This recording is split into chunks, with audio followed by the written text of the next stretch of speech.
You know, and humble small ones like myself. I think the point really is to understand the kind of persona that he has the capacity to attract, and also his disposition to interact with younger people.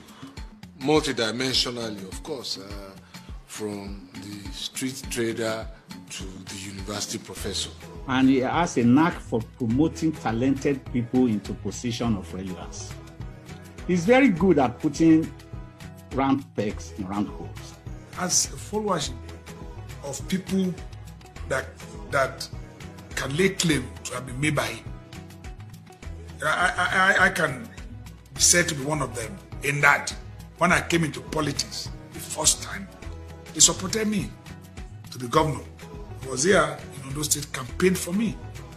Yes, maybe along the line by the time it was second term I was going to run, we went different ways. But that does not matter. It's all part of politics. But this time around when I ran again, he came back. And we are there. So we cannot take away from him the fact that we have more or less like a number of us who can be said to have had from his own, who are tutelage, can be said to be in his own political class. He was like a teacher to so many people, and many people grew up under him. In 8 years of inspiring leadership, he had turned Lagos State around and made it the envy of other states and their governors, some of who visited to understand his magic of governance. When he became a governor, I said, I'm not going to reinvent the wheel. You can't question the accomplishment.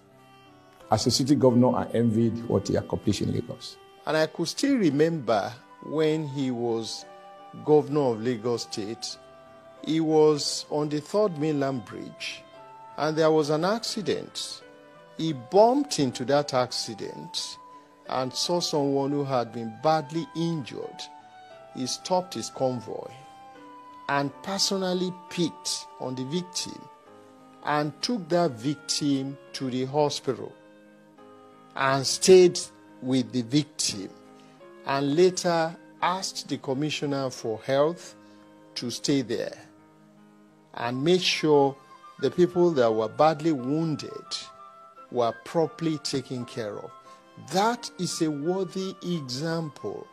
One thing we need to learn and we need to emulate from him. First of all, we need to look at his life and the characteristics that surround him. One of it is generosity, which Islam has laid emphasis on, which Almighty Allah too has laid emphasis on in the Holy Quran. Secondly, when you look at Bola Ahmed Tinubu, one of the embodiments that you need to see from him that is a goal-getter, is a result-oriented person, is a political icon, and is a political strategist too. I actually joined this government in 2002. So I was with that cabinet for 5 years. Asiwaju was, and I'm sure he's still, a leader that is next to none. He's a kind-hearted man. He's a man that he's so very compassionate, very understanding, very accommodating. During that time, he was a leader that was truly leading from the front, but he was also a leader that was open to ideas. Asiwaju never, for one, drilled down his own thoughts on the entire cabinet in one full sweep. He was ready to take others on. He was ready to listen, to other ideas in cabinet. And if you have superior arguments, if you have a belief that is very strong, he listens, and he listens very well. In 1999, when he became the governor of Lagos State, I was deputy governor in Kano State. So we had opportunities to meet together, to attend the NEC meeting. If I had the opportunity to represent my governor at that time, even though he was in a different political party, we were in PDP, but equally the same as governor and deputy governor, we had the opportunity to know ourselves. And from there, I started seeing him as a giant politician. And he has proved me right so far. Today I'm very, very proud to say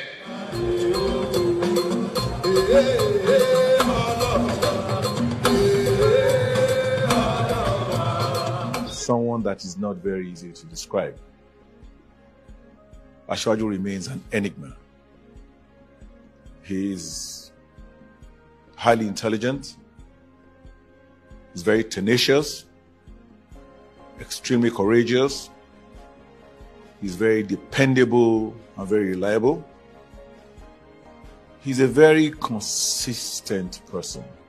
Okay, can you tell me, is there any other man who can just beat his chest and say, yes, I've done this, I have raised councillor, I have raised supervisory councillor, I have raised chairman, I have raised even senator, House of Rep, even governors. Where is that man who will not use only his wife and his children? Moses to his ego because he has done his best in forming one of the largest political teams in Nigeria. When people believed it could not be done, he did it. Look at Lagos. What he enunciated, the program he formulated, have been followed by successive, and then Lagos today now is one of the best cities in Africa, if not in the world. This is coming from the brain of a single person and his ability to muster people together to have a common goal.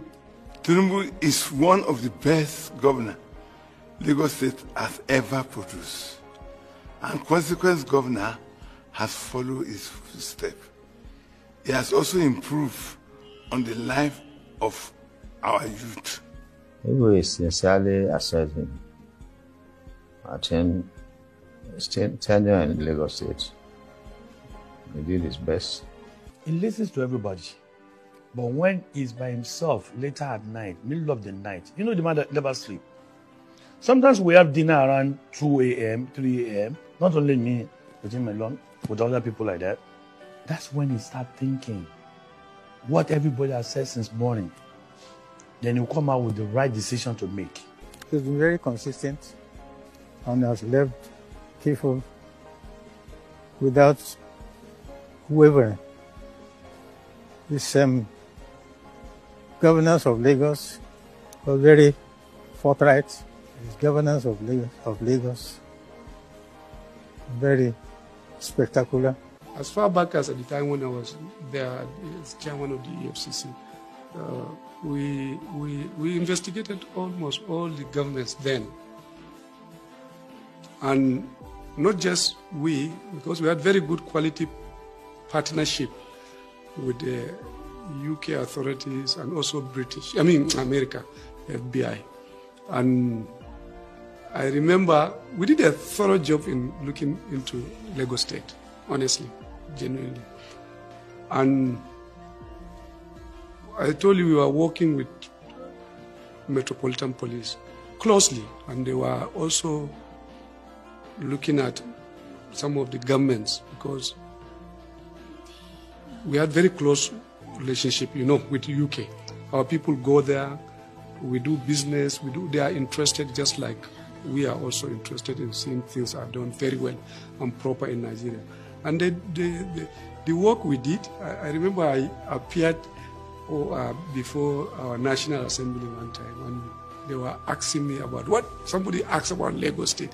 Say, what about Lagos State? I said, well, probably we've done our own, but it also has an international angle. What I meant then was that outside Nigeria, the authorities there are also looking, because Lagos economy was extremely important to all, very big economy, probably number 5 in Africa. And they were interested, they wanted to see how things are done. So they carried their own investigations, and it was okay, legitimate, because we relate very well. And I told the National Assembly, Senate in particular, that in the case of Lagos State, I think the international community were also looking and checking. And they did. We personally, we didn't see anything. We didn't. And that's why we ended up not taking any case to court with respect of Lagos State. There is a saying in Yoruba land, Akonda Eda Omo Dua. That's a very short phrase of what I'm going to use to qualify Asiwaju Bola Ahmed Tinubu. Hate him or like him. The truth be told, he has still been relevant and will continue to be very relevant in the face of democratic process, governance, and above all in the history of we the entire Yoruba people. BAT said, education is the greatest weapon against poverty. We cannot innovate without education. We need a leader who is a thinker and a doer. Bola Tinubu did not only think, he did. Be it in infrastructure, in education, in health, in social welfare, in security, and more resoundingly in revenue generation. If you remember, they laid that foundation given the beginning of that Fourth Republic. And these were ideas, these were novel ideas that certainly couldn't all be broken in 8 years. So that foundation was rock solid. That should not be so surprising. He had drank his fill from the well of wisdom and governance of the great Obafemi Awolowo.